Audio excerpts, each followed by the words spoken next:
I am working with, I'm working for Kaplan Test Prep Services. And tonight I'm going to be joining your meeting to talk about debunking some of the biggest 6 myths that we have heard about taking the MCAT from our students. So I'm going to be with you this evening talking about that. And I also have a student brand ambassador on the call who's going to be helping me out a little bit in the beginning of the slides. She is also a UCLA student. I'll let her introduce herself a little bit more, but if you have any questions at any point throughout this presentation or after this presentation, please feel free to let me know. I'm going to give y'all all of my information, and then you will also be able to have access to these slides after the presentation. So please don't feel rushed to try and screenshot any of this information. Of course, if you would like to, feel free to, but you are going to be able to have this after the presentation, and it's going to be accessible for you. So getting into it, I will let our SBA take over for the first few slides, including this one. Okay. Hi, everyone. My name is Hannah. I'm a third-year bio major, and I've been an SBA for about a year now. So if you have any questions or anything, feel free to DM me. But basically, Kaplan offers different courses for, I guess, for the pre-med community, it'd be the MCAT. We specifically right now have a 15% off deal going on for any course that you choose. It could be the online ones, it could be the live ones, it could be the asynchronous ones, any one that you wish. Just use that code up on the screen and it should automatically take 15% off of your purchase. And then you can also book a time with our campus expert, Haley, who's also on the call. And she can kind of just help you kind of plan out your timeline. She can give you tips and just kind of help you finalize that schedule for you. And like I said, if you want to book, you can use that link and I'll put it in the chat as well. So you guys can use that. It's free and it's just helpful to kind of speak to someone else to kind of just see if you're on the right track or not. And then additionally, if you guys could sign that QR code or scan it on the screen, you'll be entered into a giveaway, which you'll see in a couple slides, and you'll also get some free study guides and some free sources by scanning that QR code and putting in your information. So it's all free. Can't really lose anything. Doesn't hurt to do it. So definitely use those sources if you can.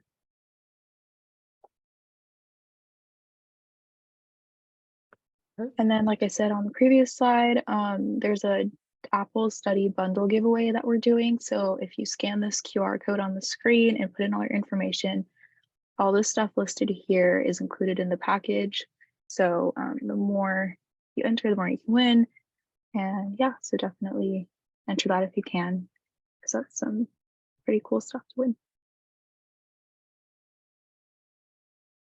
And then we do have a hiring event coming up. I believe it's the 1st of February. I can check for sure, but we are hiring new SBA. So if you're interested in working for Kaplan, I highly recommend applying.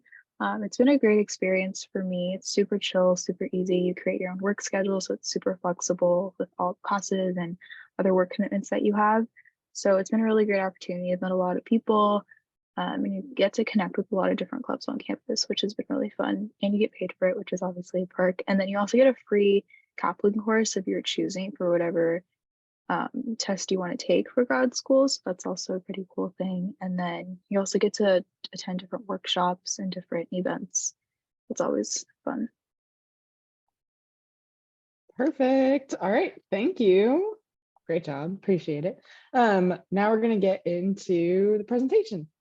So we're going to be going over 6 different myths this evening, and I'm going to debunk them for y'all. So some of it is going to be talking about scoring, some of it is going to be talking about studying, but overall it's going to be trying to make the MCAT feel a bit more approachable for y'all, because it is a really big intensive exam. It's an 8-hour exam. It costs a lot of money. It's a pain in the butt to register for. So we just want to not feel too intimidated by this exam and let you know that it is absolutely manageable. It's absolutely doable. We'll be going over a little bit of the content and the structure of the exam. And then hopefully by the end of my time with you all tonight, you'll feel a bit more confident in your ability to take and succeed in this exam. So the first myth that I have for y'all is that the MCAT is the ultimate weed out exam.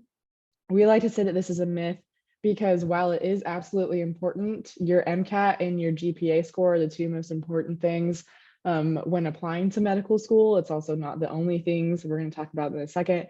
Here is a screenshot of the matrix of different 2019 to 2022 acceptees and applicants.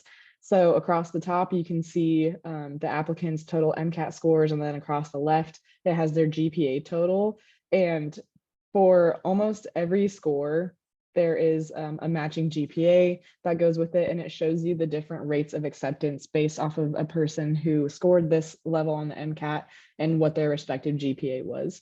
And you can see all the way from a 2.6 GPA and a 490, which is absolutely below average scoring on your MCAT. Someone with a 2.6 GPA and a 494 on their MCAT exam, 16 people still got into med school with those respective statistics. And then all the way on the other side of the matrix, in the higher end, where people have the high GPAs, like a 4.0, as high of a GPA as you can get, and a greater than a 517, which is going to be in like the 90th percentile of MCAT scores. Only 86% of people with those respective statistics got into the applied medical schools, which is crazy because a lot of people think like, if I score a perfect score on my MCAT, I'm going to get into whatever medical school that I would like to get into. I'm going to have my choice. But that is not necessarily the truth all of the time, because there are a bunch of different factors that go into applying for medical school. It's not just based off of your MCAT score and your GPA. Now, when I'm saying that, I don't want you to think that studying for the MCAT is not important, because that's not what I'm trying to, that's not the message I'm trying to convey. Studying for your MCAT is absolutely important. It's imperative that you have a competitive score on your MCAT exam if you are looking to get into a competitive medical school. It really just depends on what medical school you're looking to get into. So I would do a lot of research on your end on what the different top choices of your medical school are. But then the GPA is also important, but there's other factors as well, right? So your application into medical school is not just based off of the MCAT score and the GPA. You also have to include any clinical and volunteer experience that you may have, any research that you may have done. Your personal statement is a huge piece. Interviews, the interview process is a really big part of medical school, because it's where the interviewers and the board gets to know you as a person and get to see what you would look, how you would interact with other people and how you're going to be interacting with your patients as a physician. And letters of recommendation are always important as well, right? So we have 3 different areas when an admissions board is looking at their applicants. We have an absolute deny. So that is likely going to be a applicant who scores very poorly on their MCAT, has a very poor GPA, and also has little to no volunteer experience, clinical experience, research. Their personal statement is not great. They maybe bomb. They probably won't even get to their round of interviews if their application overall is not as strong, and maybe they have very poor letters of recommendation. So this is someone who just across the board is not doing well. That's going to get someone an absolute deny. We also have a presumably deny. So that's where maybe your MCAT score, your GPA is not great and the rest of it is rocky. And they're looking at your application compared to the other applications that they're receiving. And maybe you're just not making the cut for what they want that class to look like. That's going to result in a presumably deny.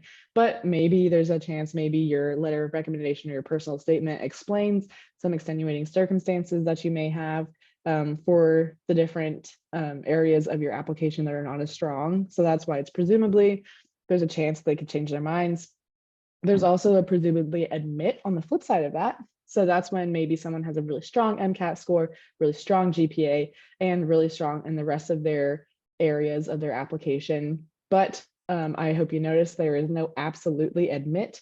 And that means that there is no perfect medical student application. There's no like secret to where if you score a perfect score on your MCAT, if you have a perfect GPA and you have a perfect number of research hours, a perfect personal statement, there's no such thing as a perfect application, because there's no absolutely admit. So it's really going to depend on who you are as a student, what your background looks like, what your intentions in medical school looks like. And there's a lot of different things that speak for you as an applicant other than just your MCAT score. And as you saw in the previous slide, even if you do get a perfect MCAT score and have a perfect GPA. Maybe you necessarily don't have a perfect research background, a perfect clinical experience background, or maybe you just are not a very like good with other people kind of person, right? So you could be very, very, very book smart, but when it comes to talking and conversing with others or presenting information to others, you just really struggle in that area. So all of these things are really important to think about in terms of preparing for your MCAT and preparing for med school. And then I wanted to touch on research. So when people hear the term research, automatically I feel like their brains go to white lab coat, a wet lab, pipetting, and all of these things. If that's something that you're really into, absolutely go for it. And you have the opportunity to do that kind of research, absolutely go for it. But there's also a lot of other ways to get research under your belt. If you're someone who just like dreads the idea of going into a lab on top of the rest of your studying, that's okay. Maybe you can work with literature review, or you can go into a clinic in your area and do like a survey of their patients about how many of their patients got the COVID vaccine and whether they are presenting more illness or in what kind of a background they're from. So there's other like non-lab based, non-wet lab methods of research that you can enjoy if that's not necessarily your vibe of being in that clinic. So I just wanted to throw that out there because a lot of people stress out about their research and clinical hours if they can't necessarily get into a lab. So there's other routes available for that. So on that test, what do you need to know in order to score well on the MCAT? There are different MCAT science topics, including biology, biochemistry, general chemistry, organic chemistry, physics, psychology, and sociology. So these are all the different areas that are going to be tested on the MCAT exam. And then a lot of these, the ones in green, maybe if you can't see color that well, like myself, I can also say them for you. So some of them are going to be tested in your undergraduate, especially if you are a pre-med route. Those are going to be any of your classes with labs. So biology, gen chem, OChem, and physics. You're likely going to have to take this as part of your undergrad requirements. Those are going to be tested on the MCAT, which is super helpful to know. But the psychology, sociology, and biochemistry, you may not necessarily have to take when you are an undergrad, but they are going to be tested on the MCAT. 2/3 of med schools actually require English or a writing intensive course. So that's something to keep in mind. Again, this is something that's likely going to be required by your undergraduate institution, in your guys' case, UCLA. But if you maybe haven't taken it or you transferred or something, just be mindful of checking the requirements for the med schools that you're interested in. 1/5 of med schools require calculus. So if you are like, I absolutely refuse to take calculus, just make sure you aren't applying to a med school that requires calculus. And then there's other courses that are really helpful to take in order to be successful on the MCAT that aren't necessarily required, including molecular and cell biology, genetics, physiology, comparative anatomy, statistics, humanities and social sciences, and embryology. So if you are someone who maybe has a few gaps in their class schedule and you're looking to fill out the rest of your schedule moving forward, I would take a look at these classes and see if any of them are really interesting to you. And if you have the opportunities to take courses like this as like an elective or something to round out the rest of your class schedule, maybe use this as an opportunity to learn some more of that material that's going to be tested on the MCAT, as well as round out your GPA if you know it's going to be a class that you're going to be interested in and something that you're going to do well on.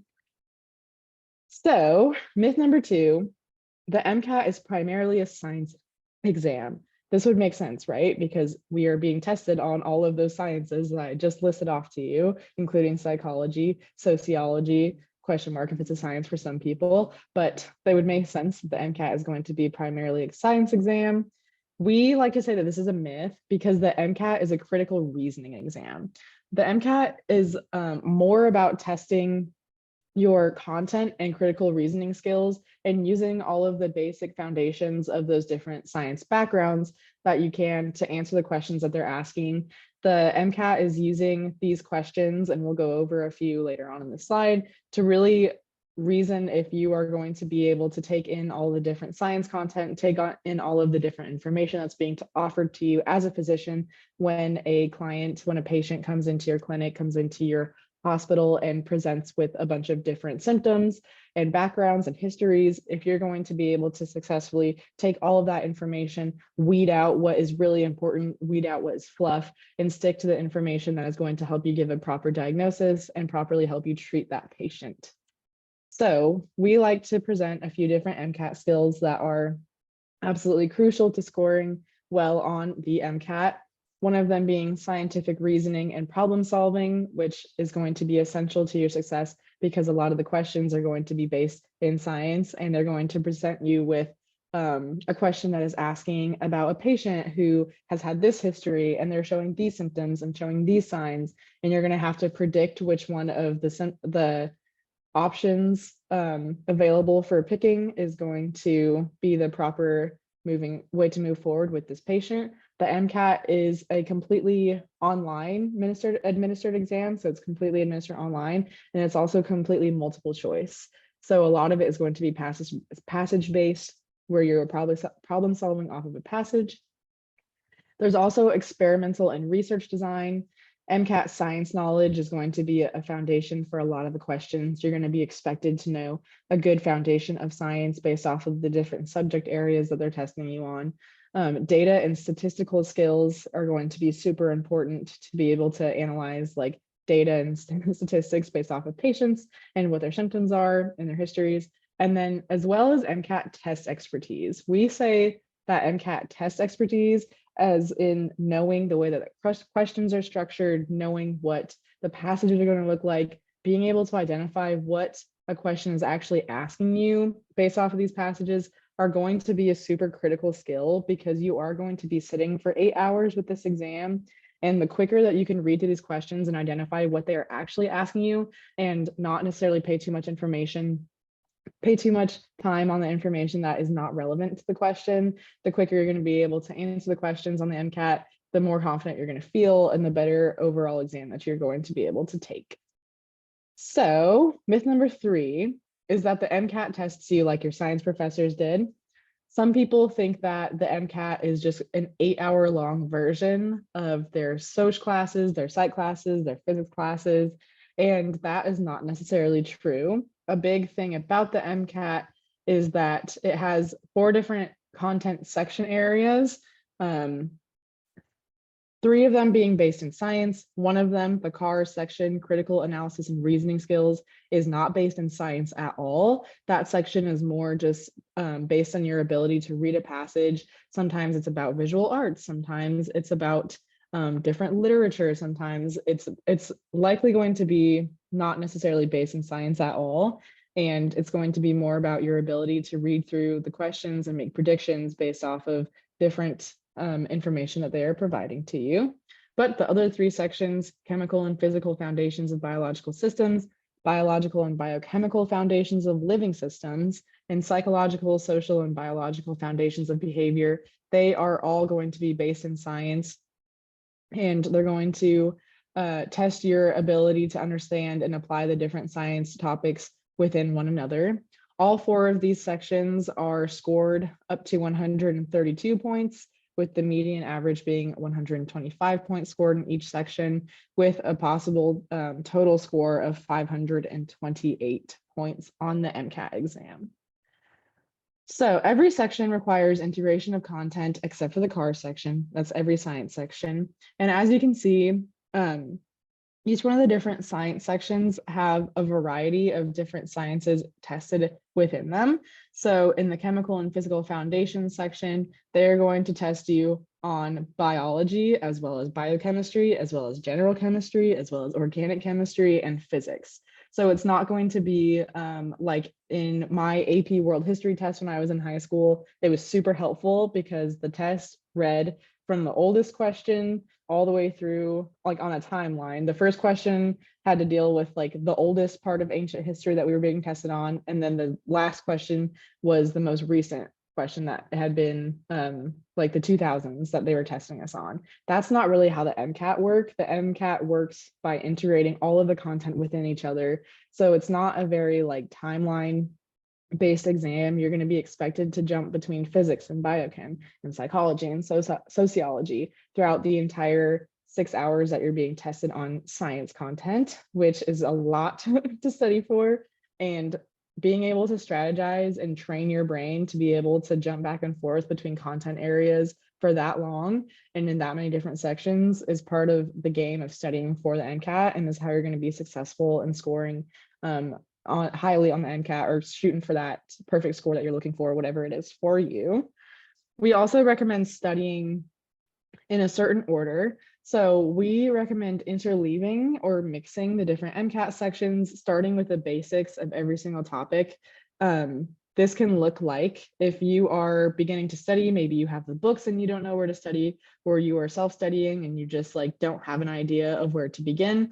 I would recommend you starting with the basic of every single section. So that could be classical physics, that's going to the basics for physics, biomolecules, sensation and perception are going to be the basics for biochem, and for psychology and sociology, right? And then once we get really a good solid foundation with the basics of everything, then we can build upon our understanding of those different levels. So once we get really comfortable with classical physics, we're going to move into understanding electrostatics. And then once we get good with electrostatics and we also get good with physiological systems and behavior, we're going to bump ourselves up to solution chemistry, metabolism, and self-identity. So you're really working off of the past history and your understanding of the basics of each different content area and making sure that you understand those levels before leveling up to the next level. And then once you get really good at working with all of these different areas within themselves, then we begin to test ourselves in the way that the MCAT is going to test you, and look at a topic that includes all of these things together. So our example that we like to give is electrochemistry, and that might be a question about a certain person's behavior and how they are acting based off of their history and their past and what they're presenting with. And you'll have to understand like the way that their brain chemistry is working and why that is making them present in a certain way. And based off of their brain chemistry and how they are presenting, what different treatments we can provide these different people who are presenting with said symptoms. So most of the MCAT is passage-based, which is something that I've talked about before. This is an example of a passage, half of a passage, that can be asked, will likely be asked on the MCAT. And as you can see, there's a ton of information. This one is about synesthesia. So it's about what synesthesia is, someone is presenting with synesthesia, and what the history of it is. You're not necessarily going to need to know the history of synesthesia to be able to answer individuals with synesthesia experience the world in a way similar to an average individual who is blank, right? So a big part of practicing for the MCAT is being able to read all of these passages, take out the information that is not relevant to the questions at all, and use what they have given you as well as your knowledge about the content to make the most educated guess and to pick correctly.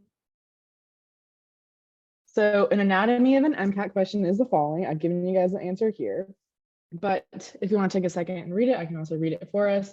The sodium potassium pump is an ATPase that pumps 3 sodium ions out of the cell and 2 potassium into the cell for each ATP hydrolyzed. So they're not going to ask you what would happen, like what is ATP, what is a sodium potassium pump, because they just gave you that information. And then the question continues on to say cells can use the pump to help maintain cell volume. So they're not going to ask you any questions about what a cell does with ATP or with a sodium potassium pump, because they also just gave that information to you. So the question that they're asking is, which of the following would most likely happen to the rate of ATP consumption immediately after a cell is moved into a hypotonic environment?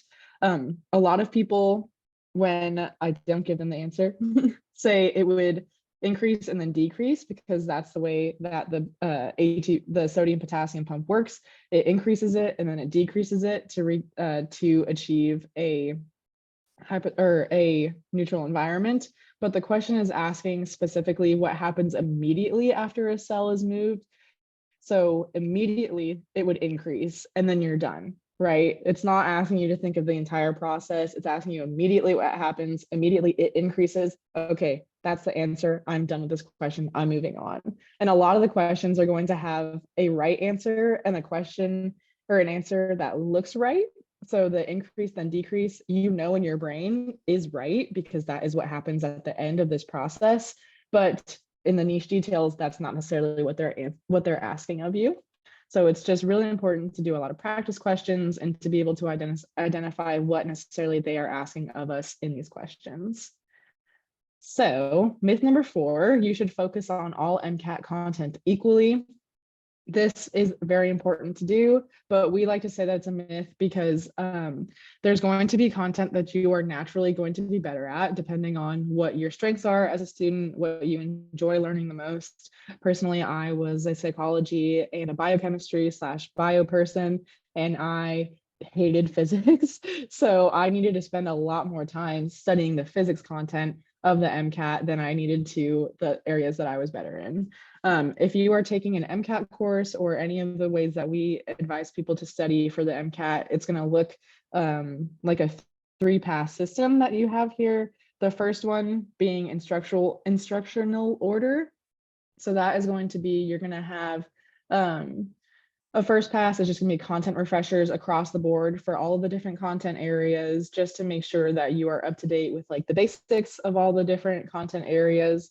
And then we use that information to diagnose really the areas that you need to be spending more time on and the areas that you need to be spending less time on. And then the second pass is going to be application assignments. So for me, that is where I would spend the most of my time working on getting better at physics and chemistry, because those are my less strong areas. I'm going to spend a majority of my second pass getting better at the things that I'm not as good at, and just like maybe once a week, once every week and a half, reviewing the things that I have on lock, right? That way I don't forget them, and I don't forget that they're going to be tested on in the MCAT. But I need to spend the majority of my time studying for the things that I'm not the best at. And then the third pass is the prep cycle. So you're going to be reviewing a lot. You're going to be learning a lot less in this prep cycle, because in theory, you're going to have learned as much as you can up to this point. And this is going to be where you spend the majority of your time being able to analyze questions that are being asked and identify the correct answers, as well as taking any practice tests. The prep cycle is the cycle that we advise you should be in right before you sit for your actual MCAT exam, because that is where you shouldn't be learning as much, and it's more just review of getting better at answering questions, being more efficient with your time on answering questions, as well as identifying the CARS section that we talked about earlier and making sure that we are successful in that area as well. And then incorporating higher yield content, that is basically what I mentioned earlier about the areas where you're less strong, because that is going to be your greatest opportunity to score higher in those areas.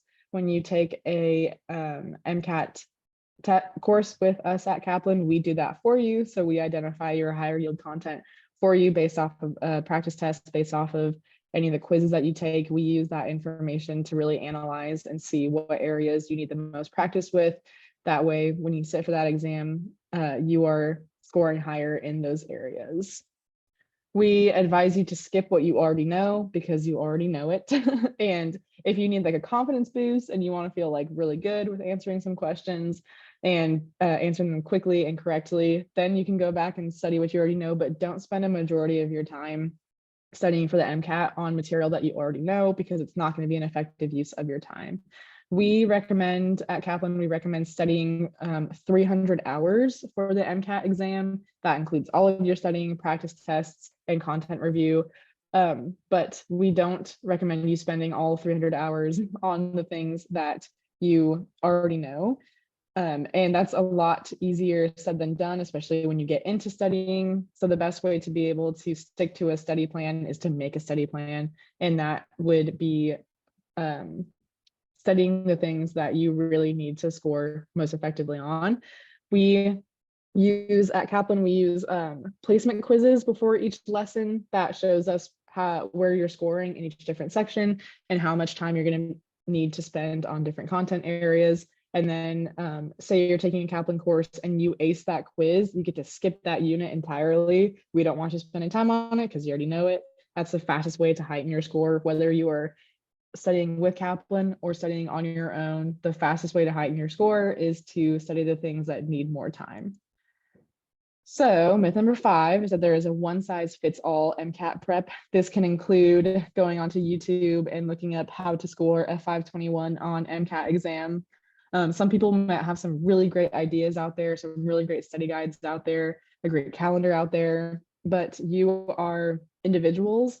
I can almost guarantee that no two people in Zoom are going to study exactly the same and get the exact same score on their practice MCAT exam and going to get every single question right. So it's really going to depend on who you are as a student, what you're really great at, the things that you need more area on. So there or more work on. So there is no such thing as a one size fits all MCAT prep. And that is where a calendar is super helpful, whether you are working with Kaplan or whether you do this on your own. If you are doing this on your own, I recommend really spending a lot of time and building out an efficient study calendar for you. But if you are working with Kaplan, we do it for you. So it would look like taking a practice exam. No matter what year you are, no matter if you have started studying or not, where you are in terms of taking the MCAT, if you have not taken a practice exam first, I highly, highly, highly recommend you to go back and take a full length practice exam, because this is going to be, it's going to tell you everything you need to know in terms of how to study, what to study, and how often to study it. It's also going to show you what a full length of those passage-based questions looks like, because that can be daunting for a lot of people. And it's going to show you and your body what it feels like to sit for 8 hours of this hard of a test, right? So if you take the practice test, which I highly recommend you do, I also recommend that you don't spend more than 2 minutes worrying about what score you get on this exam, because as long as you study afterwards, that is likely going to be the lowest that you're going to score on an MCAT practice exam / real exam. So once you take that practice exam, take a look at your results and highlight the different areas that you struggled with the most and the different areas that you succeeded in the most, and use that to plan out those 300 hours in your calendar. If you're working with Kaplan, we use your practice test as a diagnostic, and we do this for you. So it can look like maybe on Tuesday, you have 2 hours of studying math, and then you're going to have later in the day an hour of studying research and design. If you're taking any live courses, we link those automatically into your calendar. And it really just has for as long as you are studying those 300 hours. If you're studying for 25 weeks, we have it completely mapped out for you. You can see what you're going to be studying and when.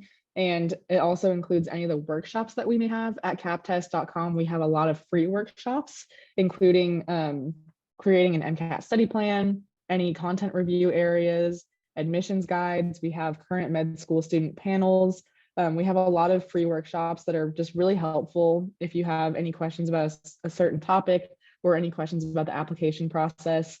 Those will be linked directly in your calendar as an optional attendance thing. But even if you don't use a Kaplan course, I highly recommend you checking those out, because they are just a really helpful asset as well. At Kaplan, we have found through a legitimate study that if you take a baseline exam and then you take a Kaplan course and follow that course as it is prescribed with all of the studying and the hours and whatnot, you have a potential to add up to 13 points to your MCAT score, which is the potential of bringing you from about a 50th percentile to a 75th percentile, from a 75th percentile to a 90th percentile score. That's a big jump in the game of MCAT scoring. And all of our courses are going to include 700 hours of total instruction, whether you have an on-demand course, whether you have a live online course. It's going to have over 700 hours of total instruction available for you to use based off of what your calendar is like, what your schedule looks like. We have 16 full-length practice tests included, which is really helpful, because the closer that you are to taking your real MCAT exam, we recommend you take approximately 1 practice exam a week, just to get yourself in that mindset and to practice as many questions as you possibly can. We have a 3,000 question Q bank, which is really customizable, and you can narrow it down to really niche areas of the different content sections. So if you are struggling with lenses in physics and you need questions that are going to test you on lenses specifically, we have that, and we have really specific questions for all different content areas. We have over 70 teacher-led workshops, like I was talking about in the last slide. All of our practice questions, all 3,000 plus of them, and 16 practice exams are based off of the AAMC's material, who the AAMC is the organization who writes and administers and proctors the MCAT. Everything that we do in terms of MCAT preparation is based in information and tests that the AAMC has released. So we're not just out here like, I think this is what the MCAT is going to look like this year. We do it based off of actual information provided by the people who write the MCAT. And then we also include our 7-book subject review set with any courses purchased. We have a variety of different courses, including a live course. So we have a Kaplan Center at the UCLA campus. We also do on demand. Maybe you don't want to attend courses, but you want access to all of these things just whenever you can. That's going to be on demand. We offer one-on-one tutoring. We offer a boot camp, which is like super intensive if you just are not feeling super great and you can commit to 5+ weeks of really intensive studying. We offer that. We also do build your own, where you can purchase the practice tests or the books on their own or the Q bank on its own. So it really just depends on what you are looking for in terms of studying material and in terms of course options. We have something for absolutely everyone out there. And if you have any questions about any of this information at all, please feel free to reach out to me, because we can do a one-on-one evaluation and a consultation for what your situation is and what is going to work best for you. Our boot camp is being offered in 2 different locations this year, as well as online. We have one in Georgia, May 14th through June 24th, and then we have one in San Diego, if you want to drive a few hours south, June 25th to August 5th. And that is going to be like in-person, super intensive with our 700 hours, includes one-on-one tutoring sessions. We do 5 full-length proctored exams. So we're going to mimic what it's going to look like when you sit for your actual MCAT. And then all of our teachers have scored over 90% in their 90th percentile of their MCAT exam. So you know that you're working with actual professionals who are well qualified to instruct you on MCAT information. And then we also have some upcoming in-person classes at UCLA starting in January and April. If you're interested in any in-person classes, all of our in-person and live online courses are going to include 14 different 3-hour sessions and all of the access to the resources that I've mentioned before. I can show you a syllabus of the different courses if you're interested in that. We have courses that meet twice a week, once a week, 3 times a week. So it really just depends on your schedule and what works for you. And then our final myth of this evening is that it is too early to start preparing for the MCAT. That is a myth.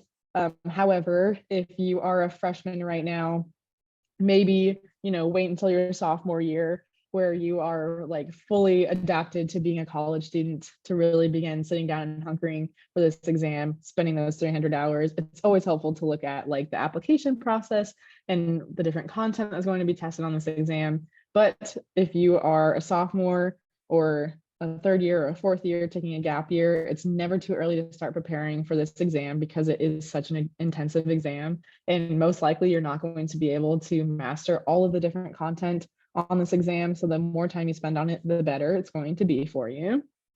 Here is a timeline that I love that we provide at Kaplan.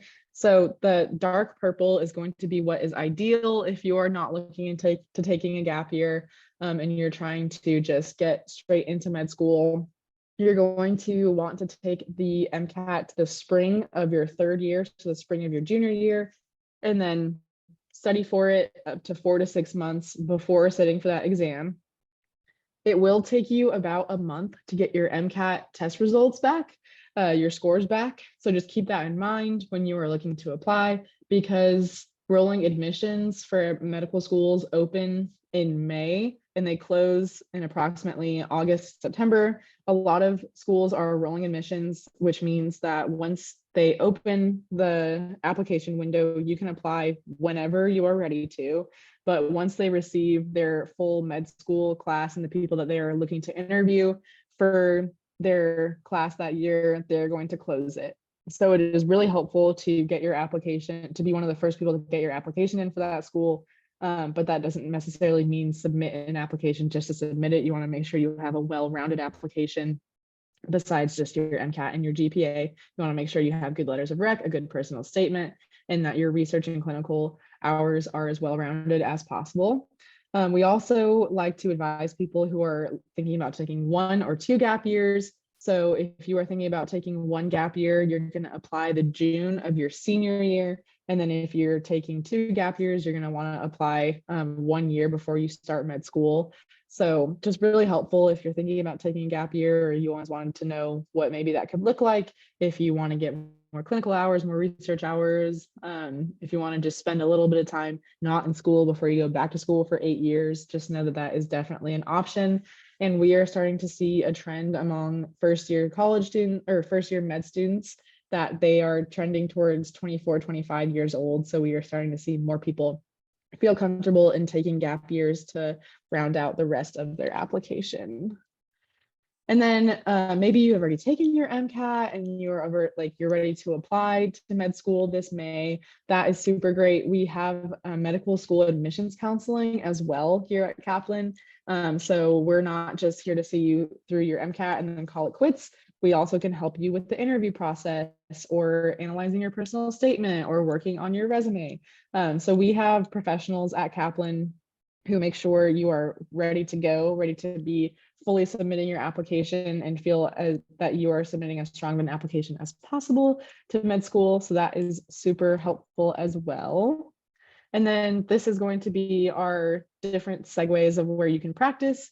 We offer a free practice bundle, which includes that study calendar I was talking about earlier, a question bank, some learning modules, and a practice test. So if you haven't started studying yet, I definitely recommend getting that free practice bundle. It's going to set you up to really succeed in terms of building your study plan. We also have MCAT workshops that you can try out, and we, of course, can enroll you in a course if that is something that you're interested in.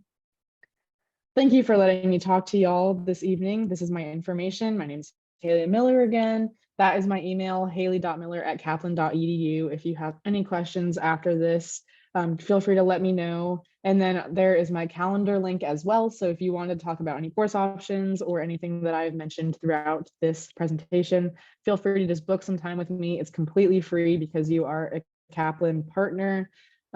In your club, you're a Kaplan partner. So you can book as much time with me as you would like to for as often as you would like to. And we can do some one-on-one consultation and talk to you about anything that you might need. So again, I will share these slides with you after this. And yeah, I'm here for any questions if anyone has one.